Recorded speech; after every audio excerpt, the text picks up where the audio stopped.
History says humanity rose on a clear timeline: stone, bronze, iron, then the modern world. But what if that timeline is missing pages? What if certain objects refuse to stay in their assigned century? Why would a Roman Empire that documented tools and wars leave hundreds of identical 12-sided metal objects with no recorded purpose? Why does a 3,700-year-old clay disc from Crete carry a spiral of stamped symbols no one can read? And how could Viking Age blades marked Ulfbert show metallurgy that still surprises modern testing? If these artifacts are real, and they are, then the real mystery is not what was found, but what history chose to forget. Archaeology is not the study of mystery, it is the study of patterns. Layers of soil, styles of tools, chemical signatures, and written records are used to reconstruct a coherent story of human development. When an object fits the pattern, it strengthens the timeline. When it does not, it creates a problem. Most of the time, those problems are resolved quietly. Dates are refined, contexts are reinterpreted, errors are corrected, but occasionally an artifact resists every attempt to make it fit. It exists, it is documented, and yet it refuses to align with what should have been possible in its time. The objects examined in this video are not legends, myths, or modern fabrications. They are real finds, excavated, cataloged, preserved, and debated by scholars for decades. Some sit in museums, others remain locked in academic disagreement. What unites them is not speculation, but uncertainty. Each discovery challenges history in a different way. Some suggest technological knowledge that appears too advanced for the era in which it emerged. Others point to symbolic or astronomical understanding far earlier than expected. A few present something even more troubling: physical objects that seem to occupy the wrong place in time entirely. Importantly, none of these cases require abandoning science. In fact, they demand the opposite. They force historians, archaeologists, and scientists to confront the limits of current explanations. When evidence cannot be dismissed, but interpretation remains unresolved, history enters a gray zone. This gray zone is often misunderstood. It is not proof of lost super-civilizations, nor confirmation of extraordinary beings. Instead, it highlights a quieter and more unsettling truth. Human knowledge does not always advance in a straight line. Skills can appear, reach remarkable sophistication, and then vanish, sometimes without leaving instructions for the future. Languages disappear when speakers die. Techniques vanish when traditions break. Entire systems of understanding can collapse without warfare or catastrophe, simply through neglect and discontinuity. The 10 discoveries in this video each represent a fracture in the historical narrative. Not enough to destroy it, but enough to remind us that the story we tell about the past is incomplete. We begin not with the most shocking object, but with one of the most frustrating. An artifact found hundreds of times across the Roman world, carefully crafted, widely distributed, and completely unexplained. 1. Roman dodecahedra, the object. Rome never explained. Across Europe, archaeologists have uncovered a strange and consistent artifact: small hollow objects made of bronze or stone, shaped with 12 flat faces. Each face is pentagonal. Each face has a circular hole cut into it, and at every corner a small rounded knob protrudes outward. These objects are known today as Roman dodecahedra. More than 100 have been found. They appear in regions once controlled by the Roman Empire: modern-day Britain, France, Germany, Belgium, Switzerland, and parts of Italy. Their dates cluster between the 2nd and 4th centuries AD. At first glance, this should not be a mystery. Rome was one of the most thoroughly documented civilizations in history. Roman engineers wrote manuals. Military logistics were recorded in detail. Agricultural tools, weights, measures, and even mundane household items appear in surviving texts and reliefs. Yet Roman dodecahedra are never mentioned. Not once. No Latin name, no description, no illustration, no reference in inventories, trade records, or military documents. This silence is what makes them disturbing. The objects are clearly intentional. Their geometry is precise. The holes vary in size in a deliberate pattern. Many examples show signs of careful finishing, not hurried production. They were not experimental pieces. They were made repeatedly across large distances over generations. So what were they for? Dozens of theories have been proposed. Some suggest they were measuring devices, possibly used for calculating distances or calibrating pipes. Others propose they were tools for knitting gloves or weaving fabric. A few argue for ritual or symbolic purposes, perhaps linked to astronomy or divination. Each theory has problems. Measuring tools require standardization, yet hole sizes vary between examples.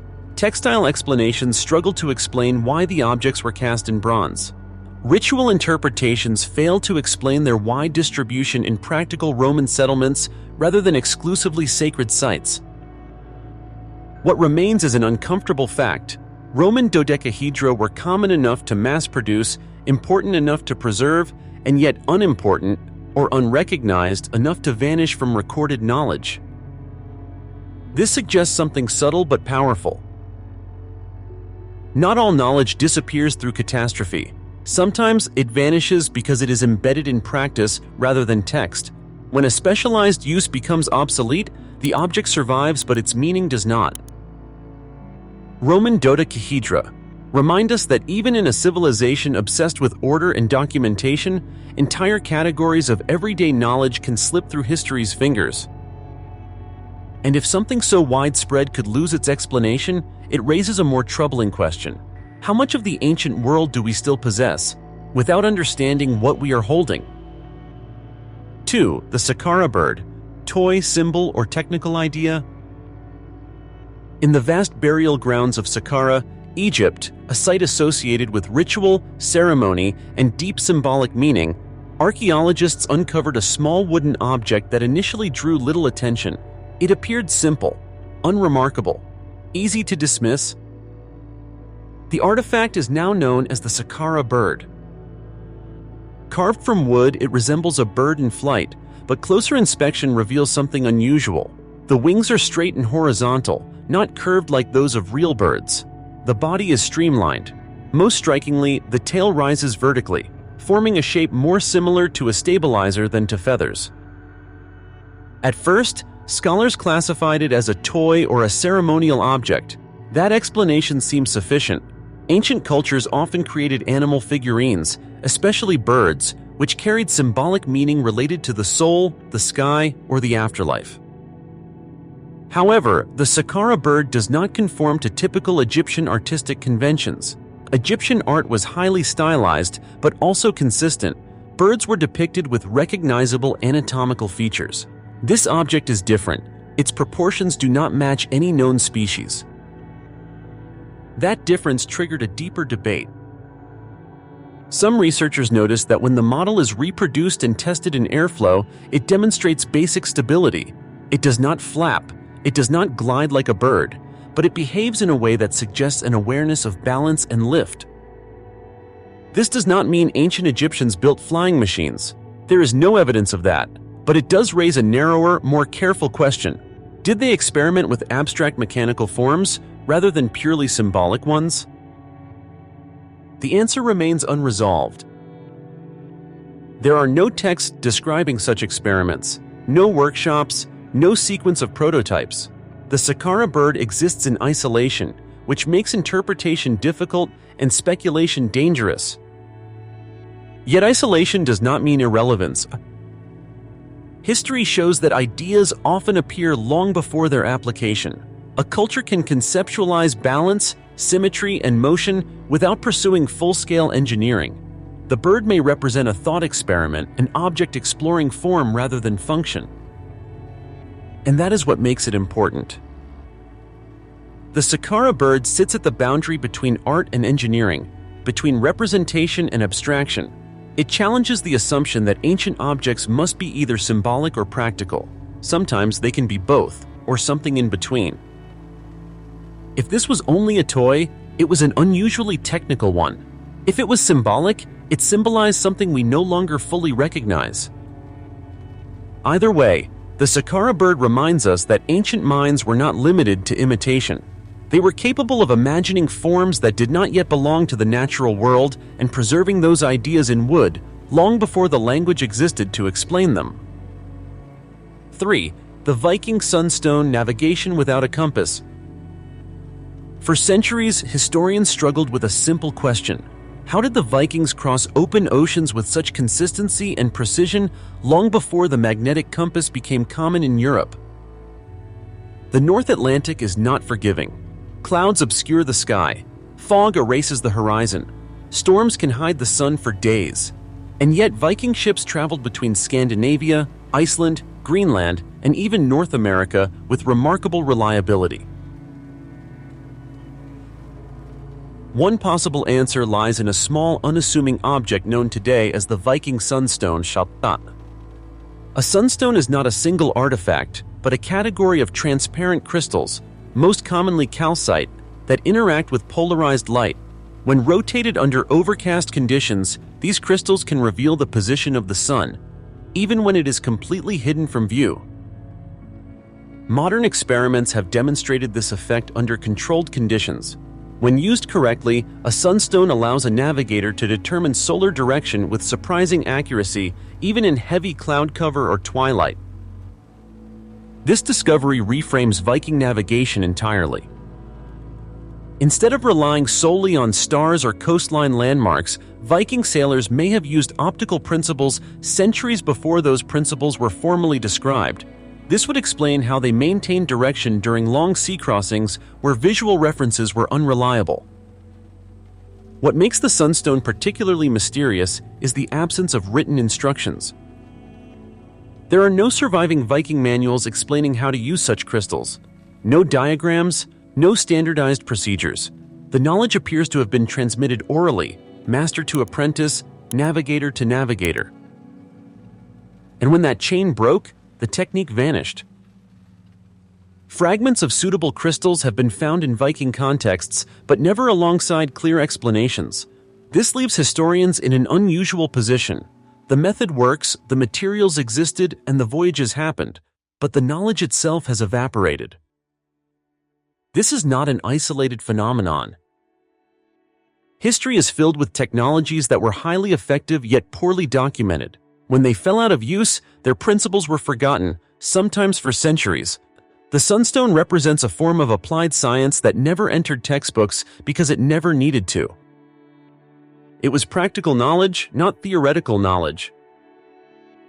The Viking sunstone challenges a common assumption that advanced understanding must be accompanied by formal theory. In reality, cultures can master complex interactions with the natural world through observation and repetition alone. If the Vikings used sunstones, they did not need to know why the crystal worked. They only needed to know that it did. And that raises a broader question. How many other ancient technologies were once reliable, widespread, and effective, yet disappeared simply because no one wrote them down? 4. The Kensington Runestone, a voice from a forgotten journey. In 1898, a farmer working his land near Kensington, Minnesota, uncovered a large slab of gray stone entangled in tree roots. At first, it appeared unremarkable, but carved across its surface were symbols that would ignite one of the longest archaeological debates in American history. The markings were runes. Once translated, the inscription described a group of Norse explorers traveling deep into the interior of North America. According to the text, the expedition occurred centuries before Christopher Columbus set sail. It referenced travel routes, geographic features, and the deaths of members of the party. If authentic, the Kensington Runestone would radically alter the accepted narrative of European exploration in the Americas. The controversy began immediately. Supporters pointed out that the rune forms closely matched medieval Scandinavian writing systems. Linguistic analysis suggested familiarity with Old Norse grammar and vocabulary that would have been rare knowledge in late 19th century rural America. The text also contained details that seemed to align with regional geography. Critics, however, raised serious objections. No Viking ships were found nearby. No camps, tools, or settlements accompanied the stone. The language, while largely accurate, contained features some scholars believed were anachronistic. Skeptics argued that a motivated hoaxer with access to Scandinavian knowledge could have created the inscription. This split remains unresolved. What makes the Kensington runestone especially difficult to dismiss is not what it proves, but what it refuses to settle. Each side of the debate can undermine the other's conclusions, but neither can definitively close the case. Unlike forged artifacts exposed through material inconsistencies, the stone itself has shown no clear evidence of modern tooling. Its weathering aligns with long-term exposure, and yet the absence of supporting archaeological context continues to trouble historians. The runestone exists in isolation, which places it in a historical limbo. It is either an extraordinarily convincing fabrication, produced with unusual expertise and foresight, or a surviving trace of an expedition whose material footprint has largely vanished. Both possibilities are unsettling. If it is a hoax, it represents one of the most sophisticated and persistent deceptions in American archaeology. If it is genuine, it suggests that European exploration of North America was broader, riskier, and less documented than previously believed. The Kensington runestone reminds us that history often depends on accumulation, not singular proof. One object alone rarely rewrites the past, but it can weaken the certainty with which we claim to know it. And when certainty erodes, questions multiply. 5. The Nebra sky disk, when the sky was cast in metal. In 1999, on a hill near the town of Nebra in central Germany, looters uncovered an object that would later be recognized as one of the most important archaeological discoveries in modern Europe. It was a circular bronze disc, green with age, embedded with carefully placed pieces of gold. This artifact is now known as the Nebra sky disk. At first glance, the imagery appears simple: a crescent shape, a circular gold disc, several small gold dots scattered across the surface. But closer examination revealed that these elements were not decorative. They were deliberate. The gold dots align closely with a star cluster commonly identified as the Pleiades. The crescent matches the shape of the moon. The circular disk is interpreted as either the sun or a full moon. Along the disk's edges, two gold arcs appear, marking angles consistent with the sunrise and sunset positions at specific times of the year. Radiocarbon dating and associated finds place the disk in the Bronze Age, roughly 1600 BCE. This timing is critical. Conventional history assumes that complex astronomical representation in Europe emerged much later, often tied to written traditions from the Mediterranean or Near East. The Nebra sky disk challenges that assumption. It suggests that communities in Bronze Age Central Europe possessed not only observational knowledge of the sky, but also the ability to encode that knowledge symbolically. The disk does not appear to be a casual artwork. Its construction went through phases. Gold elements were added and removed over time, indicating that its meaning or function evolved. This implies long-term use, not a single ceremonial moment. Scholars debate its exact purpose. Some argue it functioned as a ritual object, linking celestial cycles to religious practice. Others believe it served as a practical astronomical tool, helping track agricultural seasons by correlating lunar and solar calendars. What is not debated is its sophistication. The Nebra sky disk represents an abstract understanding of the heavens, one that required careful observation over generations. It compresses time, space, and celestial motion into a single portable object. And yet, no written explanation survives. We do not know who made it. We do not know how its knowledge was taught. We only know that at some point, the tradition that gave it meaning ended. The disk was buried. The sky it described remained unchanged, but the human understanding encoded within it disappeared. The Nebra sky disk reminds us that advanced knowledge does not always leave behind books or monuments. Sometimes it survives only as a single object, silent, precise, and waiting centuries to be understood again. 6. Rongorongo tablets, a script without a voice. On one of the most isolated inhabited islands on Earth, Easter Island, known to its people as Rapa Nui, archaeologists encountered a mystery that does not lie in stone, but in silence. Scattered across museums and private collections are wooden tablets covered in carefully carved symbols. These symbols repeat, they follow ordered lines, they obey rules, and yet no one alive today can read them. This writing system is known as rongorongo. The tablets were first recorded after European contact, but oral traditions suggest the script existed earlier. The symbols depict stylized figures, humans, animals, tools, and abstract forms arranged in sequences that reverse direction line by line, a structure known as boustrophedon. What makes rongorongo exceptional is not merely that it is undeciphered. Many scripts remain partially understood. What sets rongorongo apart is that it may represent one of the few independent writing systems ever developed by a small, isolated society. There is no evidence it was borrowed from known Old World scripts. Its structure appears internally consistent, suggesting intentional design rather than decoration. And yet, the script is mute. There is no bilingual text, no translation key, no surviving tradition of reading. When missionaries arrived, they reported that the knowledge of rongorongo was already fragmentary. Within a generation, it was gone. Scholars have debated whether rongorongo is a full writing system, a mnemonic device, or a sacred symbolic code.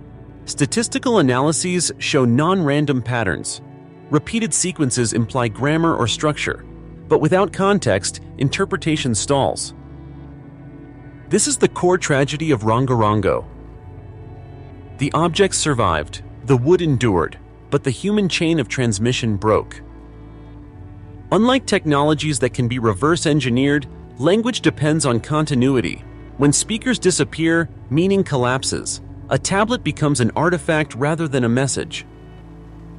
Rongorongo reminds us that the greatest loss in history is not always physical destruction, it is cultural amnesia. Entire systems of thought can vanish quietly, without conquest, without fire, simply because no one remains who knows how to read them. And if a complete writing system could disappear on a remote island, it raises a disturbing possibility. How many other scripts, sciences, or worldviews vanished elsewhere, leaving behind objects we still hold, but no longer understand? 7. The Phaistos disc, a message pressed into clay.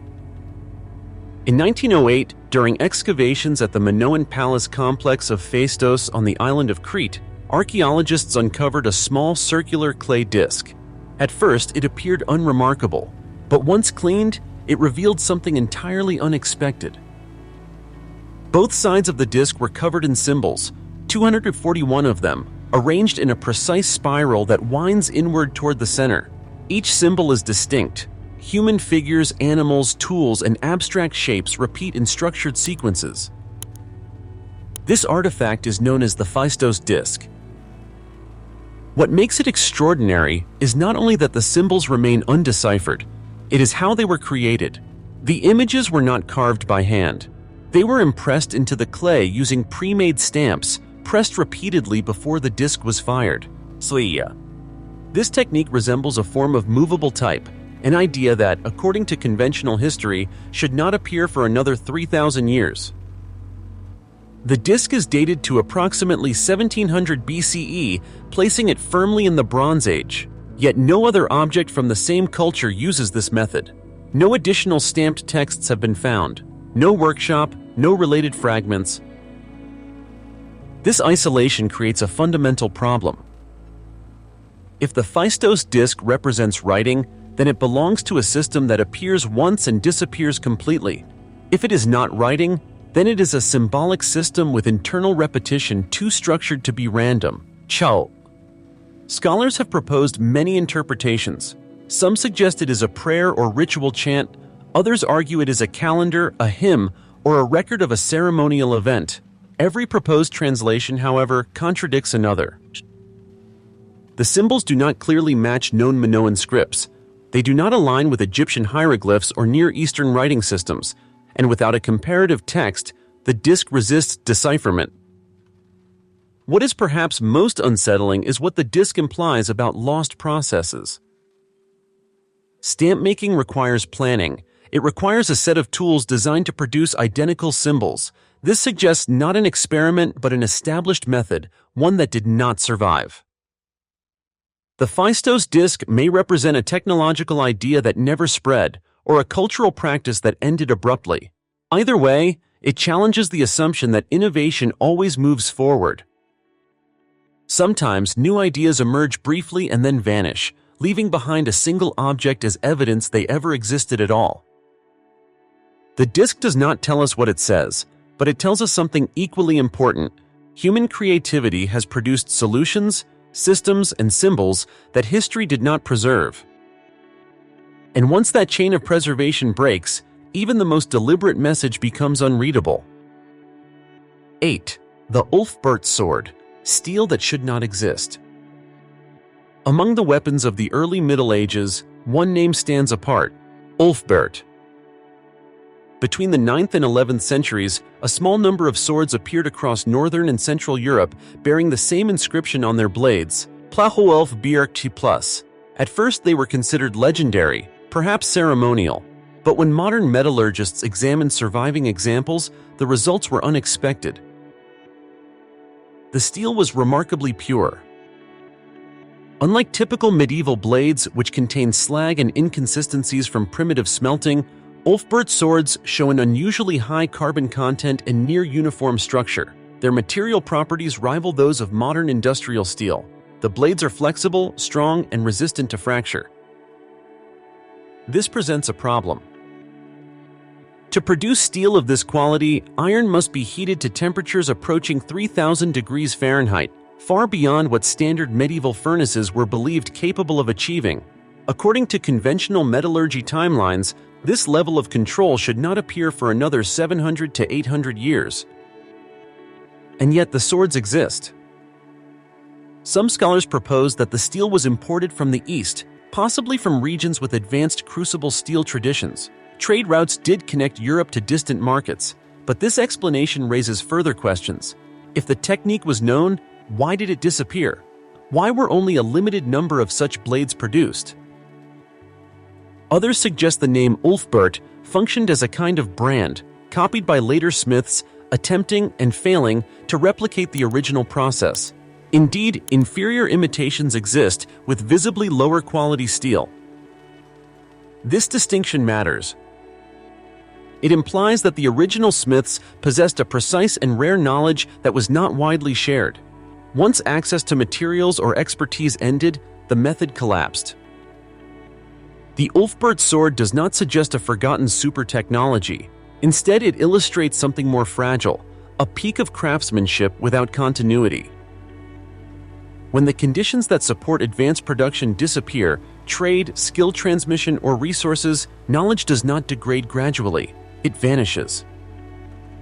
The sword is a reminder that technological history is not a smooth curve upward. It is a landscape of spikes and drops. Achievements can be reached, then lost, leaving future generations puzzled by artifacts they can analyze but not reproduce. The Ulfbert blade is not mysterious because it is magical. It is mysterious because it proves how easily mastery can disappear when no one remains to teach it. 9. At the Dorchester pot, an object out of time. In 1852, during blasting work near Dorchester, Massachusetts, laborers shattered a solid mass of rock. What fell from the broken stone was not a fossil or a mineral, but an iron vessel. The object appeared to be a small metal pot, decorated with silver inlay, consistent in form and craftsmanship with household items from the 19th century. On its own, the pot was unremarkable.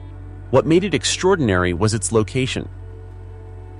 According to contemporary reports, the vessel was found sealed inside solid rock. The surrounding stone showed no cracks, no seams, and no evidence of having been opened and resealed. Geological assessments at the time suggested the rock formation was extremely old, far older than any human-made metal object should be.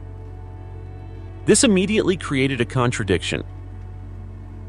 If the pot was genuinely embedded in ancient stone, then the timeline of human manufacture was wrong. If the timeline was correct, then the geological interpretation had to be reconsidered. Both could not be true simultaneously. Skepticism followed quickly. Some proposed that the pot had fallen into a natural fissure that later closed. Others suggested that reports were exaggerated or misinterpreted. Yet defenders of the discovery pointed to a critical detail. Witnesses described the rock as a solid mass, fractured only by the explosion, with no visible opening that could explain later intrusion. The pot itself showed signs of age. Corrosion patterns were consistent with long-term exposure, not recent burial. It was not pristine. It had been used. This placed historians and geologists in an uncomfortable position. The Dorchester pot could not be easily dismissed as a modern fake, nor could it be comfortably explained within established geological processes. As a result, the object drifted into obscurity, not disproven but quietly avoided. Today, the pot is often cited in discussions of so-called out-of-place artifacts. The term is controversial, and rightly so.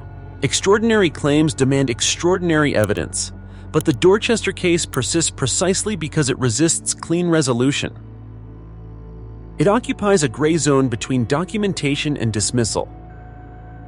What makes this discovery significant is not the conclusion drawn from it, but the reaction to it. When an artifact challenges multiple disciplines at once, history, geology, metallurgy, it becomes easier to ignore than to confront. The Dorchester pot reminds us that anomalies are not always false. Sometimes they are simply inconvenient. And when evidence does not fit the framework, history has a tendency to set it aside, waiting for an explanation that may never come. 10. The grooved spheres, geometry from deep time. In the mines of South Africa, workers extracting mineral deposits encountered objects that appeared simple at first glance, small rounded stones embedded in ancient rock.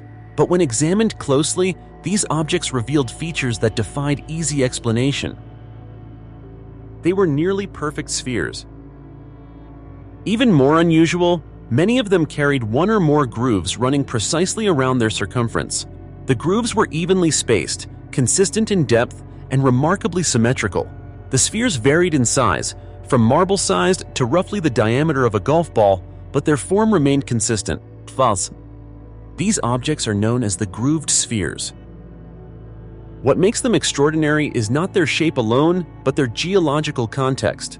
They were found within Precambrian rock formations dated to approximately 2.8 billion years old, a period long before complex life, let alone intelligent tool-making, is believed to have existed on Earth. Natural explanations have been proposed. Some geologists argue the spheres formed through mineral accretion, a process in which material builds up layer by layer under pressure. Others suggest erosion shaped them over immense spans of time. But these explanations struggle to account for the precise grooves and uniformity observed across multiple specimens. Attempts to recreate similar formations using heat, pressure, and known geological processes have not produced convincing replicas. The symmetry remains difficult to explain as a purely random outcome. Crucially, no one claims with certainty that the spheres were manufactured. That is not the point. The problem lies in classification. The objects sit uncomfortably between categories. They do not behave like typical geological formations, yet attributing intentional design raises questions that current science cannot support. As a result, the grooved spheres remain unresolved. They represent the deepest temporal challenge in this entire list. Unlike artifacts associated with known civilizations, these objects force us to confront uncertainty at a planetary scale. They remind us that Earth's history spans billions of years, far longer than human memory, far deeper than written records. The spheres do not demand extraordinary conclusions, they demand humility. They show that even with modern science, there are processes we do not fully understand, and when evidence emerges from deep time, it may not conform to the explanations we expect. The grooved spheres stand at the edge of knowledge, not as proof of lost civilizations, but as a reminder that the Earth still holds unanswered questions from an era long before humanity existed. History is not wrong, only incomplete. The 10 discoveries examined in this film do not share a single explanation. They do not point to one lost civilization, one hidden technology, or one forgotten species. What they share instead is something more subtle and more unsettling. They expose the limits of certainty. Each object is real. Each has been documented, studied, debated, and yet none fits perfectly within the historical narratives we rely on to explain the past. Some suggest advanced craftsmanship that appears too early. Others preserve knowledge that vanished without a trace. A few exist in contexts so old that explanation becomes tentative at best. This does not mean history is false. It means history is incomplete. Human knowledge does not advance in a straight line. Skills can be discovered, refined, and then lost. Languages can disappear in a generation. Techniques can vanish when trade routes close or traditions break. When continuity ends, understanding collapses, even if the objects remain. The past is not silent because it has nothing to say. It is silent because we no longer speak its language. These artifacts are not warnings of forgotten gods or ancient super technologies. They are reminders of fragility, of how easily knowledge slips away when it is not recorded, not shared, not preserved. And perhaps the most important lesson is this: the future may one day study us in the same way. They may find our tools, our machines, our data without context. They may argue over our intentions, our abilities, our understanding. And they may wonder, as we do now, not what existed, but what was lost. History is not a closed book. It is a collection of surviving pages. And many chapters are still missing.